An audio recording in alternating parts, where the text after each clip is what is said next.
What you're about to hear will make you question many things. This is one of the most shocking exotic pet attacks in American history. October 29th, Grant County, Oklahoma. At a quiet roadside sanctuary hidden deep in rural farmland, a man's final moments unfold in silence, except for the low growl of the beast he once called family. 67-year-old Charles "Chuck" Mock, owner of the Lost Creek Animal Sanctuary, lies motionless in the tiger enclosure. His neck is torn open, his ribs shattered, his body covered in deep, clawed wounds. There's no struggle now, no scream, just the sound of breathing from the tiger looming above him. This isn't some rogue predator in the wild. This tiger was raised by Chuck, fed by hand, cleaned by his own bare fingers, trusted like a companion. To him it was tame, but in an instant, instinct took over. This is the terrifying story of a man who devoted his life to wild animals and paid the ultimate price. What really happened in that cage? Was it just a tragic accident or something much more predictable? Stay with us as we unravel the haunting truth behind one of the most shocking exotic pet attacks in American history. And if you believe animals like tigers don't belong in backyard cages, make sure to like, subscribe, and comment your thoughts below. You won't believe what investigators discovered after the attack. Charles "Chuck" L. Mock was not the kind of man you'd expect to find caring for a tiger. At 67 years old, he was soft-spoken, silver-haired, and deeply rooted in the quiet rhythms of rural Oklahoma life. But beneath that gentle exterior lived a fire, one fueled by a lifelong fascination with exotic animals, especially the majestic and misunderstood big cats. Chuck wasn't just a keeper of animals. He was a believer, a man who saw wild creatures not as threats, but as misunderstood souls deserving of compassion, respect, and a home. He founded Lost Creek Animal Sanctuary in the open fields of Grant County, Oklahoma, far from city lights or crowds. It wasn't a tourist attraction. It wasn't a business venture. For Chuck, it was personal, a private haven for creatures that most people feared: lions, cougars, and yes, tigers. To those who knew him, Chuck was a gentle soul, one neighbor recalled, a man who saw beauty where others saw danger. In an interview with the Enid News and Eagle, a local friend shared, Chuck wasn't reckless. He loved those animals more than anything. He treated them like family. He often spent hours inside enclosures, cleaning, feeding, watching, and sometimes just sitting in silence. It was a bond that few understood, but one he fiercely defended. People in the small farming community of Grant County knew Chuck as a quiet man who minded his own business, but they also knew him as the man with tigers behind his fences. It made some uneasy. Others admired him. In Chuck's eyes, his sanctuary was a second chance, for him and for the animals he rescued. But as we would come to learn, some lines between love and danger should never be crossed. Tucked away in the open plains of Grant County, Oklahoma, Lost Creek Animal Sanctuary sat at the end of a gravel road, far from the nearest highway, and even farther from the watchful eye of any authority. Surrounded by rustling wheat fields and stretches of unbroken sky, the sanctuary looked more like a private farm than a facility housing some of the world's most dangerous predators. There were no signs, no ticket booths, no visitors, just a cluster of chain-link cages, homemade fencing, and wooden pens built with care, but not necessarily to code. This was Chuck Mock's world, a quiet, secluded patch of land where he could care for the animals he loved without interference. He kept tigers, lions, and cougars, some rescued from failed zoos or surrendered by overwhelmed owners. The enclosures were functional but basic. According to a 2009 incident report from the Grant County Sheriff's Office, the sanctuary was not subject to regular federal inspections. In fact, like many private menageries in rural parts of the U.S., oversight was minimal at best. There were no full-time staff, no emergency barriers, and no tranquilizer protocols in place. One neighbor told local reporters, Chuck did everything himself: feeding, cleaning, repairs. He didn't want help, and he didn't ask for it. To some, it was admirable. To others, it was a ticking time bomb. The sanctuary's remote location gave Chuck peace, But it also meant that if something went wrong, help would be miles and precious minutes away. But behind the fences of Lost Creek, danger was always just one mistake away. And on October 29th, 2009, that mistake finally came. To Chuck Mock, the tiger was more than just an animal. He was family. An adult Bengal tiger, estimated to weigh over 500 pounds, raised by Chuck from the time it was a cub. Chuck had bottle-fed him, played with him, cleaned his enclosure daily, and spoke of the tiger as if he were a giant, misunderstood companion. He trusted that animal. One local told the Oklahoman shortly after the attack, said it was like raising a big cat with the personality of a dog. And in many ways, the tiger seemed to confirm that trust. There were no official records of previous attacks, no reports of aggression that ever made it to law enforcement. To those closest to the sanctuary, the tiger was well-behaved, calm, and most dangerously of all, tame. But experts in the field of exotic wildlife say that's exactly what makes these animals so dangerous. No tiger is ever truly domesticated, warns a USDA spokesperson in a 2009 interview. Not in a cage, not even after years of care. Wildlife professionals caution that tigers remain apex predators, driven by instincts that can surface without warning. Even those raised by hand can react violently to changes in routine, environment, or mood, sometimes with fatal consequences. Chuck had raised his tiger in isolation, outside the purview of zoo standards or backup handlers. There were no reinforced gates, no sedatives nearby, just a man, a tiger, and a deep, unshakable trust. And that trust, built over years, would shatter in seconds, because no matter how much love Chuck poured into that tiger, it remained what nature intended it to be, a wild animal, with wild instincts. It was a Thursday morning like any other at Lost Creek Animal Sanctuary. The sky over Grant County was clear, the breeze soft, and the fields surrounding Chuck Mock's property stretched silent in all directions. For Chuck, mornings followed a ritual. He was up early, always. He'd walk the perimeter, carrying a faded clipboard in one hand and a battered coffee mug in the other. He checked locks, looked for signs of wear on the fencing, paused in front of each enclosure, whispering to the animals as if greeting old friends. By 8 a.m., Chuck had already cleaned the lion's pen and set out raw meat for the cougars. His pace was steady, unhurried, practiced. This wasn't just work, it was his life. And then came the tiger. The big cat was pacing at the rear of its cage, waiting. Chuck approached with the same confidence he'd shown for years. He didn't hesitate, didn't call for backup. There was no handler watching from a distance, no safety lockout. He slid the cage door open and stepped inside. In that silence, something shifted. A routine became a rupture. A morning like any other became Chuck Mock's last. Chuck Mock had just stepped inside the tiger's enclosure, a space he knew like the back of his hand. The food pail was in his left hand, a metal rake in his right. His gait was calm, deliberate. To him, there was nothing unusual about that morning. But to the tiger, something had changed. It happened fast. Too fast for anyone to react. As Chuck turned his back, perhaps only for a moment to begin raking the enclosure floor, the tiger lunged. No warning, no growl, no hesitation. With terrifying force, the massive cat clamped its jaws around Chuck's neck and shoulder. Its fangs pierced skin and muscle like paper.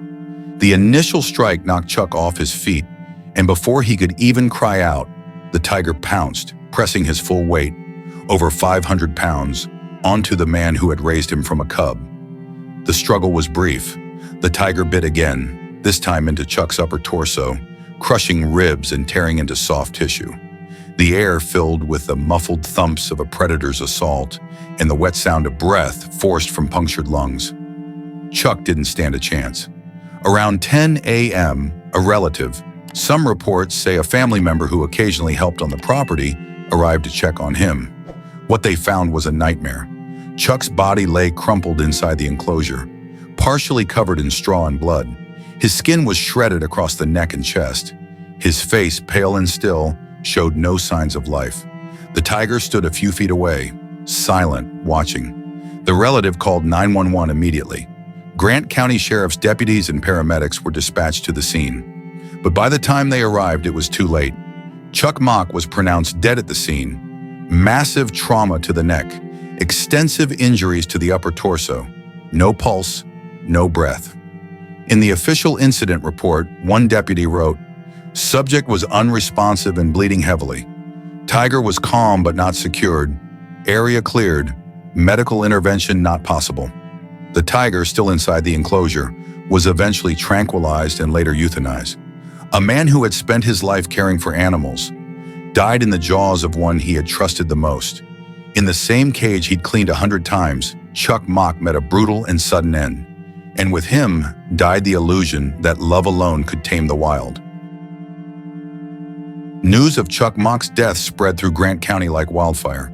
In a town where everyone knew his name, the idea that the gentle animal lover had been killed by the very creature he cherished was almost too much to bear. Neighbors gathered in disbelief. Some wept. Others simply stood in silence outside the gates of Lost Creek Animal Sanctuary, eyes fixed on the now lifeless property that had once echoed with Chuck's steady footsteps and the calls of the wild animals he adored. "It just doesn't seem real," one resident told the Enid News and Eagle. "Chuck loved those animals more than anything. It's hard to believe it ended like this." Investigators from the Grant County Sheriff's Office arrived shortly after paramedics. Their job wasn't just to secure the scene, it was to decide what came next. The tiger that had killed Chuck was still inside the enclosure, calm, quiet, but unpredictably dangerous. Authorities had no choice. Later that day, the tiger was euthanized on site. A spokesperson from the Oklahoma Department of Wildlife Conservation spoke plainly to the press. "No matter how long you've had them, exotic animals like tigers are never truly tame. They don't forget what they are." The sanctuary was immediately shut down. No more feeding routines. No more soft-spoken greetings between man and beast. Just silence and the grim hum of official vehicles parked in the dust. In the days that followed, animal rights organizations across the country seized on Chuck's death to renew calls for stricter laws on exotic pet ownership. They pointed to Lost Creek as a tragic example of what happens when love for wild animals replaces regulation and oversight. Locally, the reaction was one of grief, confusion, and quiet reflection. Some supported Chuck's passion. Others wondered why he was ever allowed to keep such animals without better safeguards. But no matter what side they stood on, everyone agreed on one chilling truth.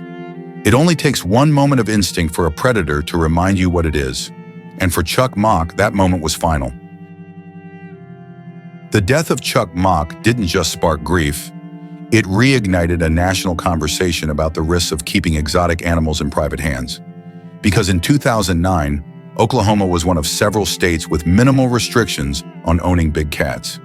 While some states had banned private ownership of dangerous wild animals outright, others, like Oklahoma, only required a USDA license or proof of minimal facility standards.